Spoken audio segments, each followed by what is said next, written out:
بسم الله الرحمن الرحيم. الحمد لله رب العالمين، الصلاة والسلام على أشرف المرسلين وعلى آله وصحبه أجمعين.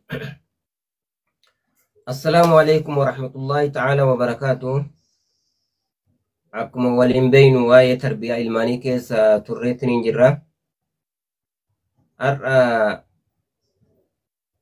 وان تربية إلماني إرامة تدري وان إلمان برسيسو أكيسان علماء جالة warroota amrii diinii harkaa qaban, amrii diinii moohaniitiniin harkaa qaban akka isaan jaalatan karaa kana qabsiisuu faayiditu keessa jira. Kanniin illee ilmaan barsiisuu, ulamaa'ii jaalachuun akka faayidii qabu barsiisuu, warra amrii diiniitiin deemu kataayitaa harkaa qabu warra islaamummaa kanallee duuba argiteetiniin barsiisuu akka isaan kanniin illee jibbaan keessatti hin seenne. Waan kana akkana barsiisuuni amriidhaan jabduu barbaachiftuu taate haadhaa fi abbaadhaa fi kan nama qarqaartu ilmaan haala gaarii irratti yookiin guddisuu irratti nama qarqaartu irraa jechuudha qabxiin tunillee. Akkuma mahabbaan ala mahabbati ulamaa'i wa wilaatu l'umuuri li'anna al-ulamaa warasatu al-anbiyaa'i أكما حديث الترمذي كيسا جرمت لأن العلماء علماء ورثة الأنبياء دالتو أنبيوتيتي ور علماء كني دالتو أنبيوتيتي أنبياء دالني تنين الرأس فدن علمي والأنبياء لم يورثوا دينارا ولا درهما أنبيوتين تنين دالمني دينارا في درهما دالمني والنسان دالمان علمي داجة ومن أخذه أخذ بهذا وافر من ميراثهم نمني كان الرافراتيت ننجر قود علمي كان وان جبدو أرغتيت ننجر قود قد أرغتيت ننجر جشورا. ولأن العلماء إذا شكك فيهم وبعلمهم ور علماء يكون يون مشكين بكم وبعلمهم علمي سانيت وعدم احترامهم ilmi isaanii irraa fudhata dhabaa fi akkasuma kabajaa isaanii godhuu dhabuudha yoo kuni dhabameetiin jedhame hin tahu namni deemee ilmii kanaaf waan adda addaa irraa fuudhu ijoolleettana warri waan kana irraa dhaalu warri waan kana irraa hambisu ilmaan tanaa jechuudha. Yoo ilmaan tuni warra ilmii kana ka hin beeyne taate kan jaalanne taate kan ittiin dhiyaanne taate maaltu waa irraa hambisuu danda'a? Wanni waa irraa hambisuu danda'u hin dhabamaa jechuudha. Saniifillee ammas duuba argitaniitiin warra ulamaatti dhiyaataniitiin ijoolleen itti dhiyaateetiin nama san baratteetiin saahibummaan argamuuni hedduu bareedaadha. Namni duuba argitee ijoollee hin jaalataa du'aayii godhaa fi waan adda addaatti khayrii guddatu keessatti jira jechuudha. Yoo ilmaan tana karaa kana hin qabsiisin namni waan tana akkuma jennu kana waan kana irraa qabatu hin jiru, karaa kana qabsiisu hin jiru. Ijoolleen waan biroo qabatti waan faallaa kanaatti wanni isiin barattee lafaa kaatu namni ilmii tana irraa dhaaluu danda'u hin xiqqaatin dhabamaa jechuun. Kanaaf ijoollee karaa kanallee qabsiisuun tarbiyaa haala gaarii irratti guddisuu irratti illee nama qarqaara. Ulamaa lafa keessa jiran duuba argiteetiin akka ijoolleen jaalatan godhuun ka tarbiyaa gaarii irratti nama qarqaara. Kanaafuyyuu badala inni duuba argiteetiin warra addunyaa tokko warra taphataa addunyaa yookiin waan garagaraa kana barateetiin kana fedhaa ka akkana fedha siin jedhu nama aalimaa kaati yoo duuba argiteetiin yaamtallee siin dhiyaatu ka sadarkaan isaa ka kaaniitti gaarattalee siin dhimne kanatu irra duuba argiteetiin gara ajiriitiif gara kaanittillee namaaf dhiyaataa jechuudha. Akkuma cufattuyyuu tarbiyaa ilmaanii irratti nama qarqaaraa jiran qabxiin kunniin illee ijoolleen karaa gaarii irratti guddisuu irratti waan nama qarqaaruu irraa jiran kunillee. Itti aansu qabxiin itti aantu ikhtiyaarul madrasatti ijoolleen duuba argiteetiin akka gaarii irratti namaaf adaba godhatuuf tarbiyaa gaarii irratti nama jabaachuudhaaf ikhtiyaarul madrasatti madrasaa ijoollee filuudha. Madrasaa jechuun bakkuma itti baratamu tokko. Ijoollee wayita isiin dhalattee sadarkaa silaa bakka waa baratan geessu wayita dhiyaatteetiin jette osoo hin geessin osoo waan cufan qopheessiniin duratti bakka geessitu madrasaa san filachuun sirratti barbaachisaadha abbaan mucaa kanaa jechuudha. Wanni yoo duuba argiteettiin ka ufiin beeyne taate warra waan kanarra muuxannoo qaban warra waa'ee uskuulaa kana yookiin waan madrasaa kana beekumsarraa qaban jala deemaniitiin gaafatanii amrii cufaa irraa qulqulleeffachuun duratti barbaachisaadha jedhan. ينبغي للأب أن يحرص على حسن الاختيار المدرسة فيختار الأجودة لا الأقرب ولا يسأل. واني إني الرافلة لفريو يوكين منات إياتو مدرسة منات إياتو يوكين سكولة منات إياتو متي واني الرافلة جرا. الرقارون ما دو برقيتين بكي سلا اعتبارة كوني الرجالة كتيك سافلة تاجة شورا. ويسأل أهل الترتيب أهل التربية والتعليم الناصحين عن أفضل المدارس وردوا برقيتين كان الرابيكم سقبني الرقابة مال برون ساچitti kennamu kuni akkami ijoollee waa fayyadamtee keessaa ba'uu dandeetti wanni barsiisan akkami nama mahamsiisuu dandahani akkasuma barumsa kana wajjin haalli gaariin jira moo akkasumaan haala biroollee haala badaa wajjin baratteetiin gadi baati ijoollee achi baratte waan akkana gaafatanii jechuudha waan akkana warra waan kanarraa beekumsa qabu irraa gaafatan duratti barumsi qofaatti jiraachuu miti naamusni bareedaa yoo jiraateetiin jira ijoolleen barumsa sanii wajjin naamusa bareedaa kanallee barattee baati yoo immoo haalli badaan naamusni fokkataan ka jiraatu taate barumsuma kana barachuu wajjin naamusa badaa sanillee fuutee achi gadi baate eegasanii keessa naquun nama dhibaa jechuudha.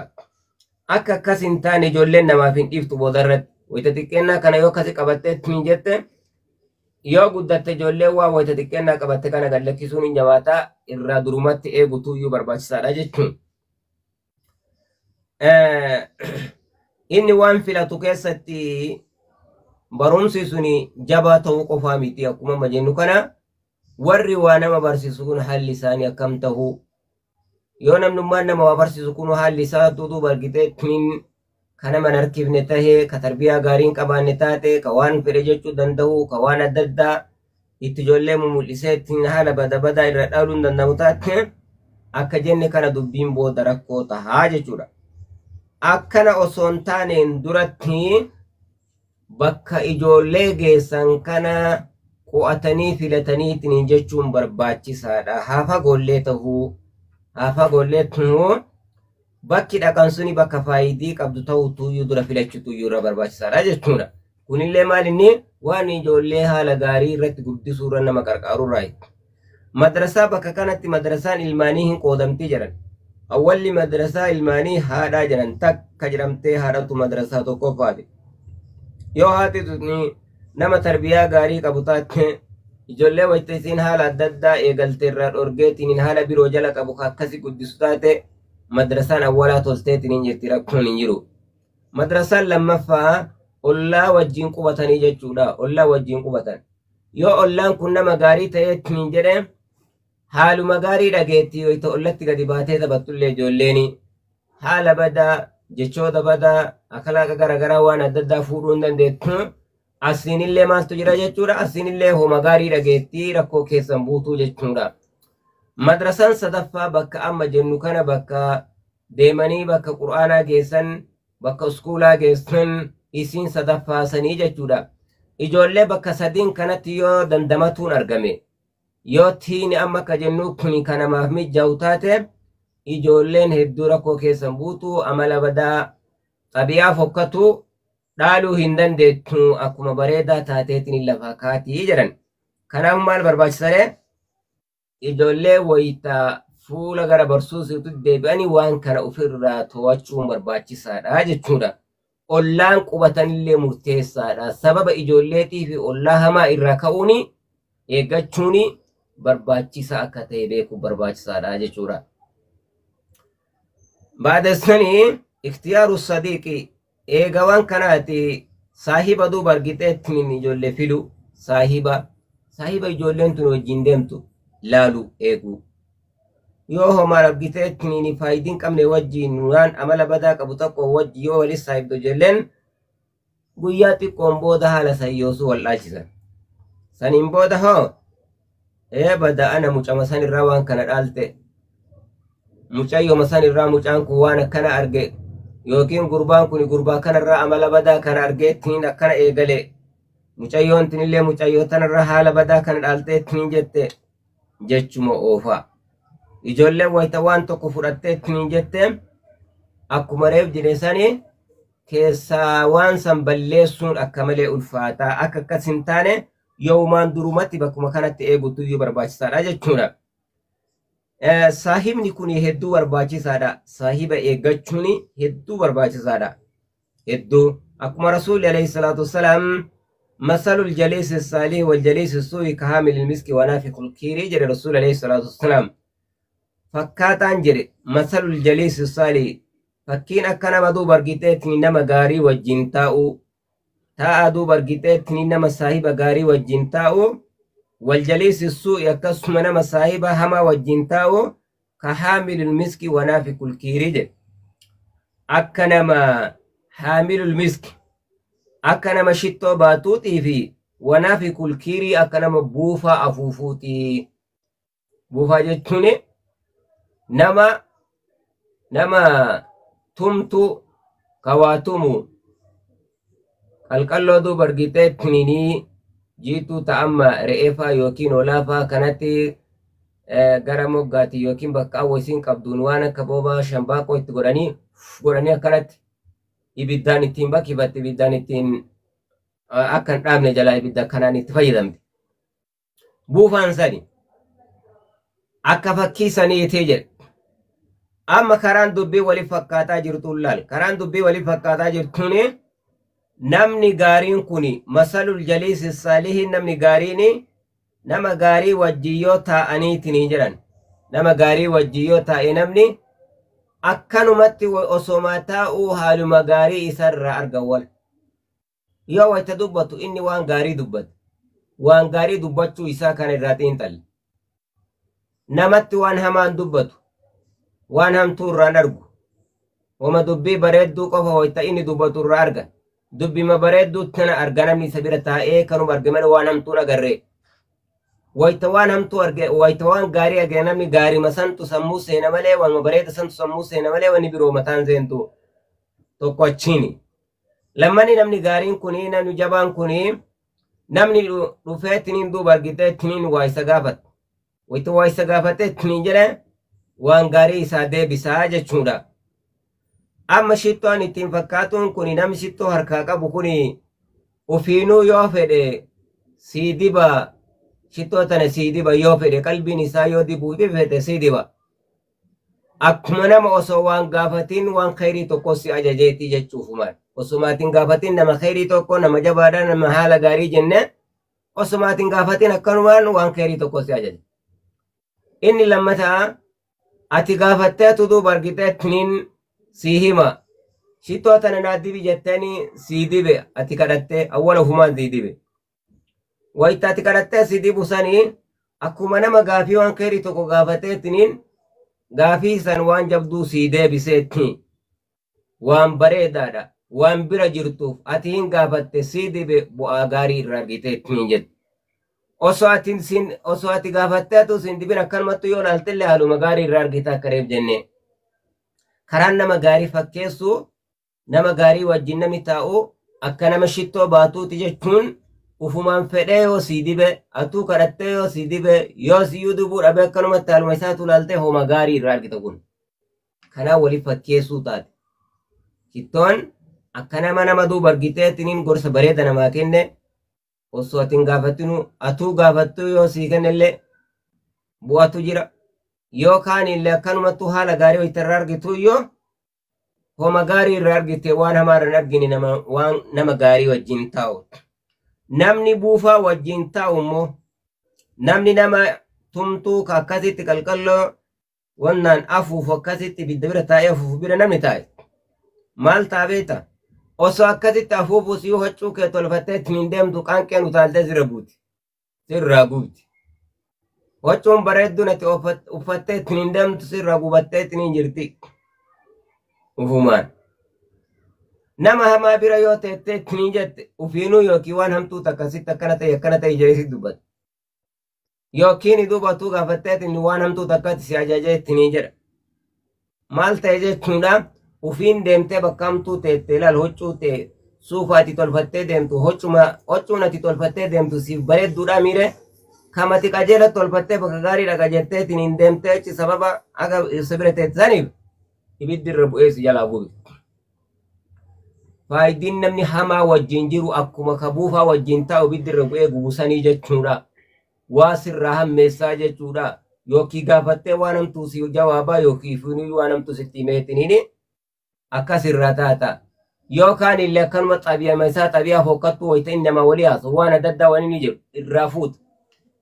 Wani namni haasa'u tokko mataa nama seenti gurriin dhagaa deemeetiin gara dalagaatetti jijjiiruu irraa deemaa jechuudha. Suni akkuma hafuuraa waan achitti inni afuufu kan ibiddaan buufa afuufu sana hafuurri sitti tajaajilti.